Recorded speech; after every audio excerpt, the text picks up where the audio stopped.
beloved. I thank you so much for your time. Thank you for joining me on the Prophetic Vessel Show. This will be your message from God, Ra, Allah, Source, the Divine. I'm grateful for your time. To those who are keen or interested in becoming members of my Patreon, on my Patreon I offer services such as weekly sign readings for $10 per month based on love, spiritual path, alright?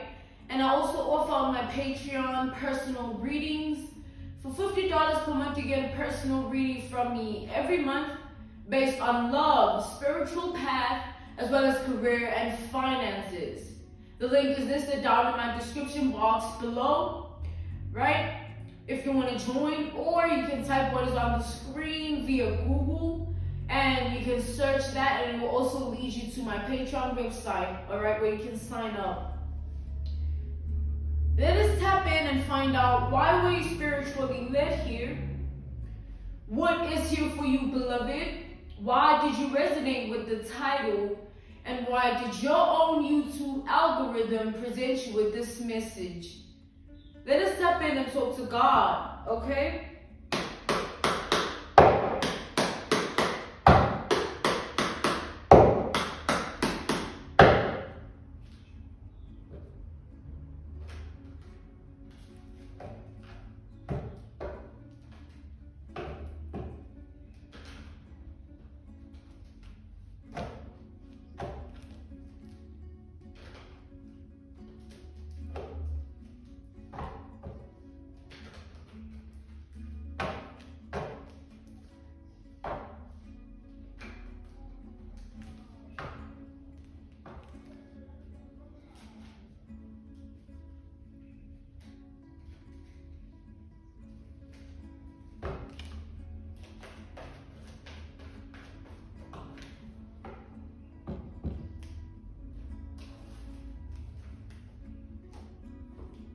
We have the Empress, all right? We have Taurus, Libra energy with this Empress. We have the Five of Cups, all right? We have Scorpio energy with the Five of Cups. We have the Title card, all right? And then we have the Three of Swords. We have Gemini energy with this Three of Swords.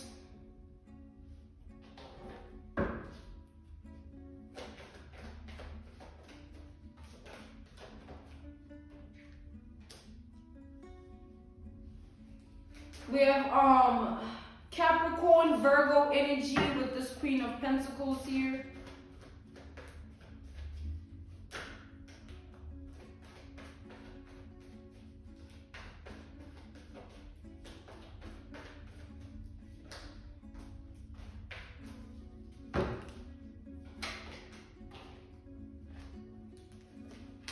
We have the Eight of Swords. And then we have the Two of Cups.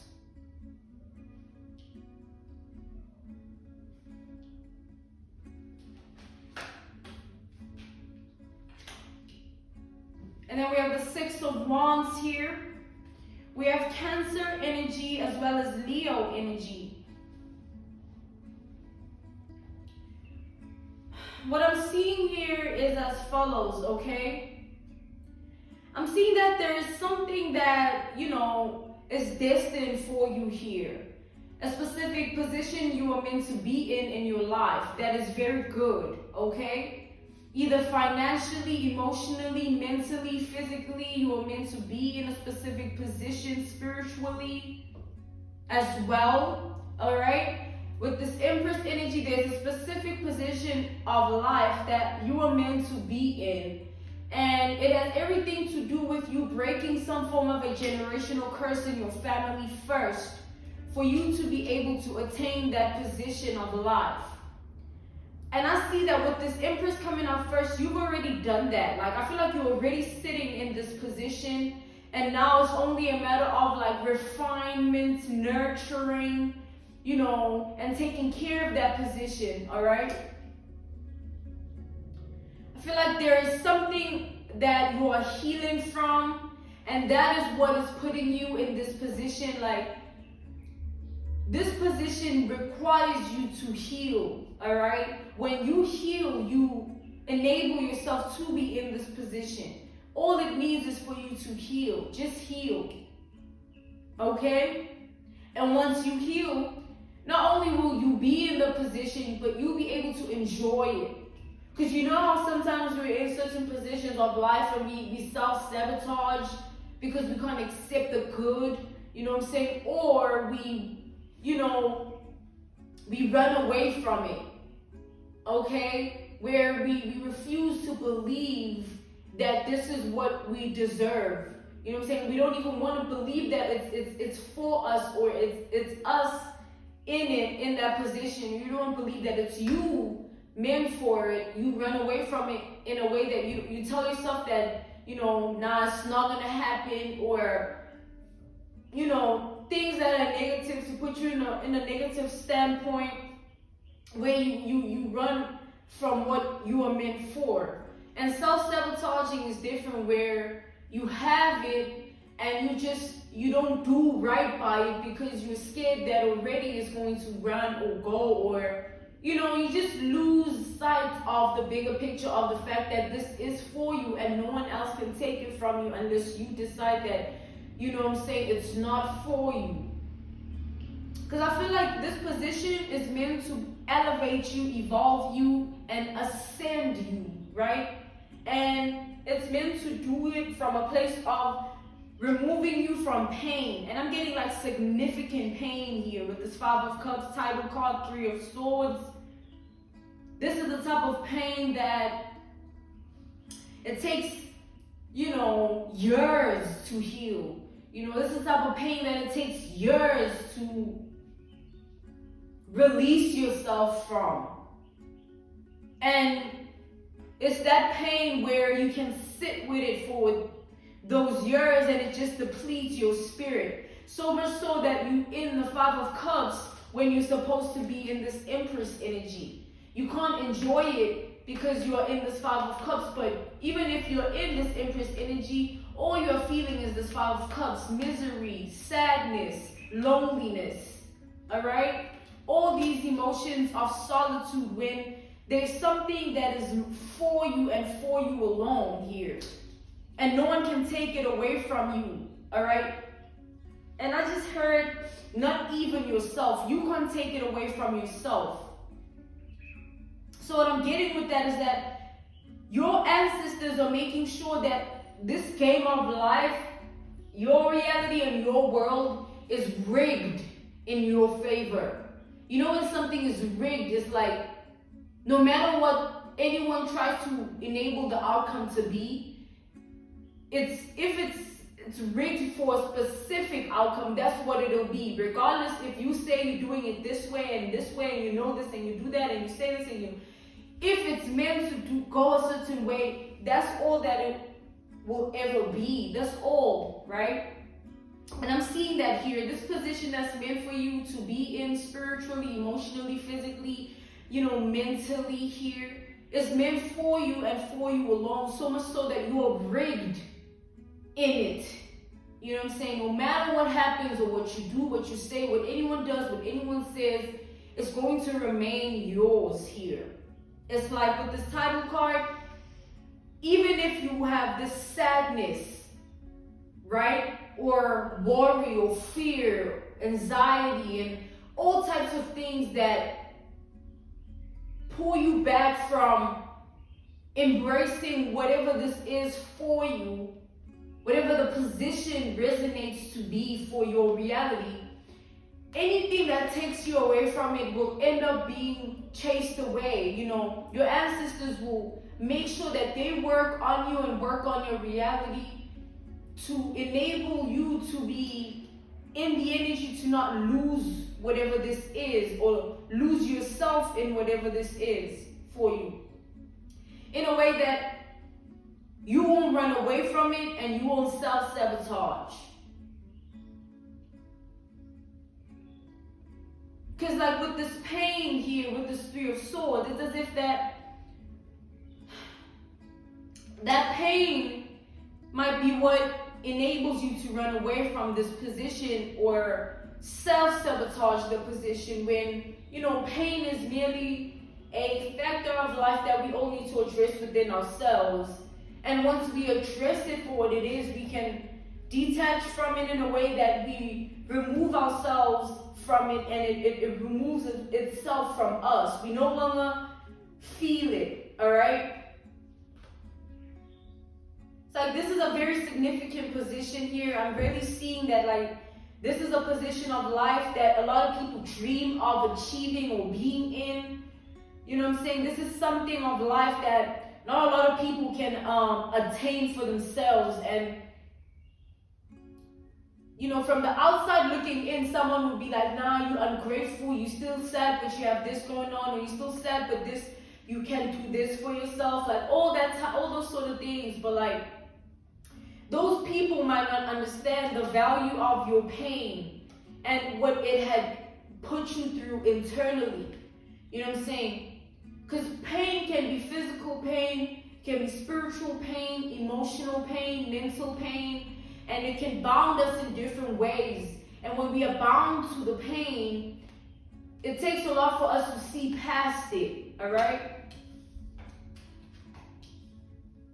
And I feel like your ancestors didn't have the opportunity to see past their pain. Some of your ancestors almost died in pain, all right? And not just from the physical death of it, not from the physical death, all right, bringing the pain, but rather they died in pain in a way that they didn't get the chance to make peace in this life, all right? They didn't get the chance to make peace with things and just allow things to be.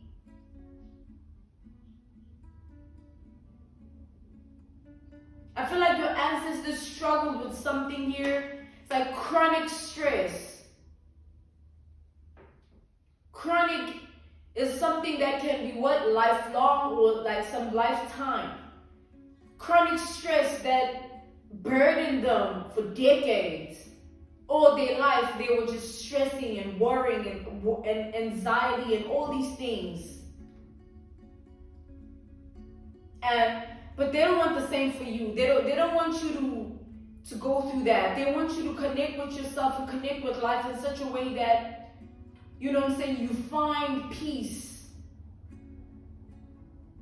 So that's why all of this is rigged in your favor. So that, you can find peace. And if you don't seek it, it will find you. So whether you chase the peace or you run away from it, you self-sabotage it, it will always come to you. All right? Situations in your life will align themselves in your favor in such a way that you find peace in it. You find peace in your life, in your mind, in your heart, in your spirit. Spiritually, emotionally, mentally, physically. You just find peace. And that's what they want. They're calling upon peace in your reality. Peace that they could never achieve in their reality. And they want to make sure that you are not in the energy of not enjoying it. You know how some people, an analogy, a reference point, a case study, an example. Some people have money. Let's take someone that has money, but they can't even enjoy the money because they're depressed or they have anxiety, they have chronic paranoia, and it takes away from the position of life that they're in of having financial comfort that is the ultimate comfort where you can take care of yourself in any way possible. You know what I'm saying? And it just takes away from that financial stability because they don't even get to enjoy it. They can't go nowhere without feeling paranoid, anxiety, or depression, loneliness, sadness. It just follows them, right? But they have what they have. They hold certain accolades, achievements, money, but they can't even enjoy it.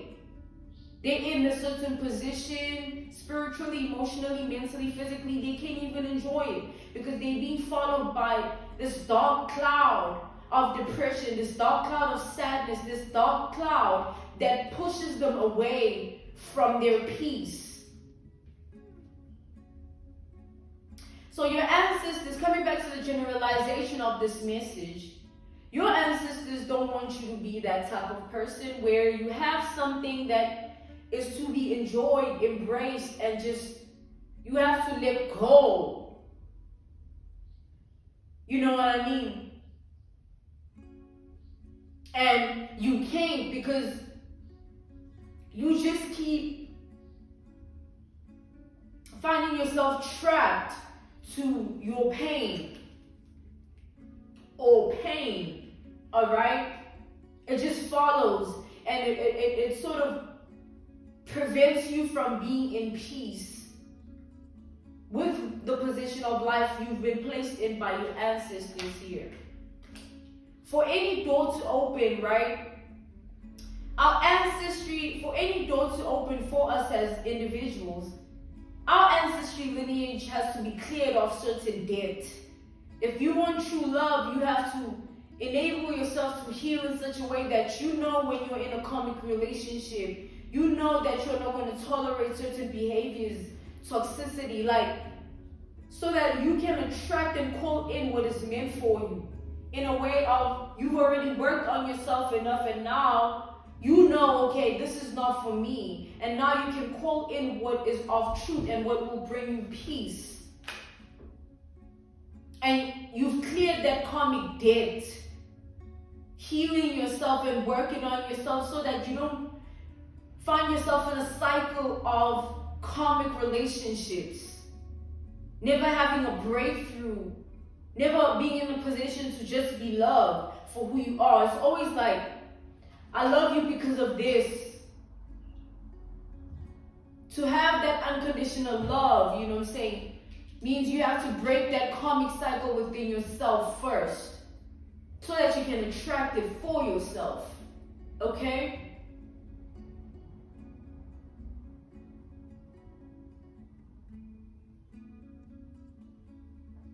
Okay, God wants me to give another analogy, reference point, case study, an example of like true love, where it's not because you're dating someone because of something they possess or someone that they are in life in a way that, oh, they have this or they can do this for me, or this is what they have attached to their identity and I need that resource, you know, or this, you know, whatever it is.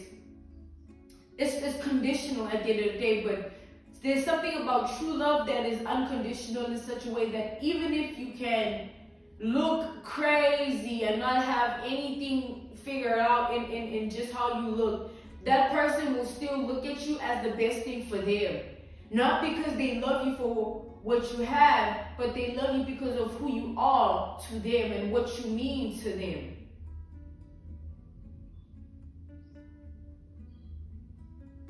So basically here, coming back to the generalization of the message itself, it's like we choose in life what we tolerate, what we allow. And if we choose not to allow ourselves to be karmic within ourselves, we break the karmic cycle that was tied to us, because the reason it's within us is because it's been in our ancestry lineage. Like chronic stress and all those things. But when you say, you know what, I choose peace, I'm just gonna be happy. I'm gonna enjoy this without feeling like it's a burden, or, you know, I'm just gonna allow myself to just be and not feel like something is wrong with me just being. And then you strip away the power of the pain that it had on you, because now you're not allowing it to control you.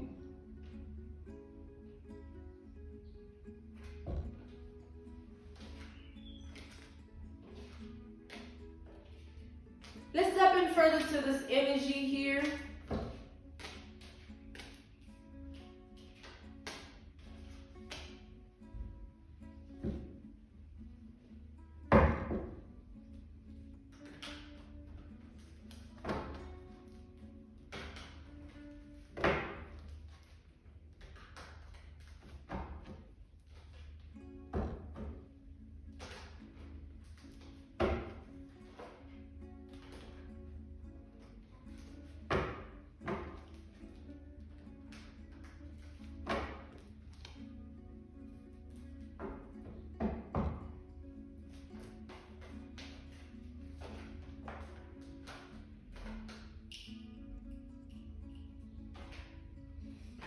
We have the death.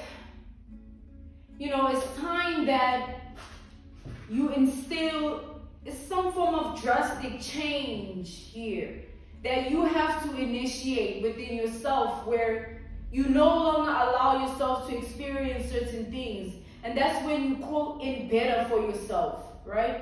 By putting an end to what's not serving your highest good. All right, because the reason it's not serving your highest good because it's low vibrational to you, right? It doesn't match up to your spirit, your frequency, your wavelength. It needs to go. You know what I mean?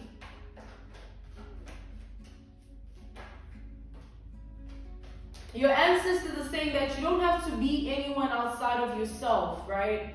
You don't have to disregard your pain. You need to address it so that you put an end to it.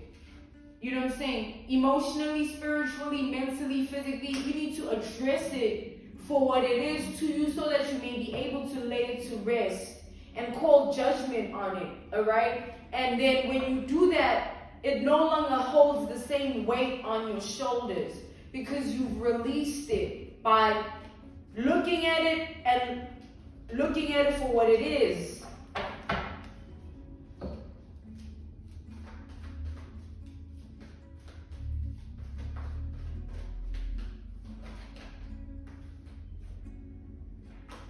You need to put an end to certain things here. Whatever doesn't serve you, your ancestors are saying put an end to it. You know, put an end to it here. Even if it's people. Yeah, and reach for your happiness, beloved. Move on and choose happiness. Move on and choose what makes you happy. You know, start with you as a person. What makes you happy? What do you like? What, you know, what resonates with you? And if it doesn't resonate with you, if it just puts you down, you need to get rid of it. If it requires you to be a different version of yourself, instead of being who you actually are, get rid of it. And choose what makes you happy. Choose happiness. Choose fulfillment. Alright? Choose to be tapped in within yourself in such a way that even if you're no longer resonating with certain things, it doesn't change you or make you feel a type of way about who you are. Because you're acknowledging that you are no longer resonating with certain things, and then you are choosing to close off those chapters with those things or those people. And when you do that, you choose you. And when you do that, you can have fulfillment within yourself, knowing that you've chosen you. And you can move on and be happy and be more tapped in within yourself, because you are now only tapped into your highest good. Because you relinquished what is not of your highest good. You have released what is not of your highest good. And you are choosing to do better for yourself because you know that in the end, it's all you've got. Choose to look at life in a beautiful way, even if you're in a dark situation, or even if you're facing something dark. If it's looked at in a beautiful way, you won't see it in the form of darkness. You will just see it as an obstacle that you're meant to overcome, an obstacle that you're going to move on from and find better and do better and be better for yourself. Don't stay in the negative cycle. It doesn't serve you. Whether it's a negative cycle within yourself where you tend to dwell on what's negative and dissect what's negative, but what's good, you hardly even notice. What's good, you don't pay attention to it like that. Don't allow the negative things to have control over you. Don't allow the negative things to control you. Pay attention to what's good. Pay attention to the favor in your life. And pay attention to who you have become and how you have evolved through everything that you've been through. Because in the end, that's the power. The negativity is just low vibration. And it's there for one aim and one aim only, to eliminate the high vibration within us. And when we spend time in low vibration long enough, it just depletes the high vibration. And then we end up being oblivious to the high vibration, and we confuse, we no longer see it because we spend so much time in the low vibration. But when we release the low vibration, even if it's bit by bit or little by little, or doing it one day at a time, or little something, releasing something low vibrational, someone low vibrational at a time, in the end, when you've done everything necessary to release low vibrational energy from your life, you will no longer even know what it's like to be in low vibrational energy, because you've deaded it, you've put death on it. You know what I'm saying? It's no longer existing or of existence to you. I'm being called to end this message here. All right, this was your message from God, Ra, Allah, Source, the Divine. I'm grateful for your time. Thank you so much for joining me on the Prophetic Vessel Show. To those whom are keen or interested in booking me for my services, I offer services via Patreon. On my Patreon, I offer weekly sign readings for $10 per month based on love, spiritual path, as well as career and finances. I also offer personal readings for $50 per month. You get a personal reading from me every month based on love, spiritual path, as well as career and finances. Thank you so much for your time. Thank you to those who've joined and those who will. All right. I'll see you all soon. Goodbye.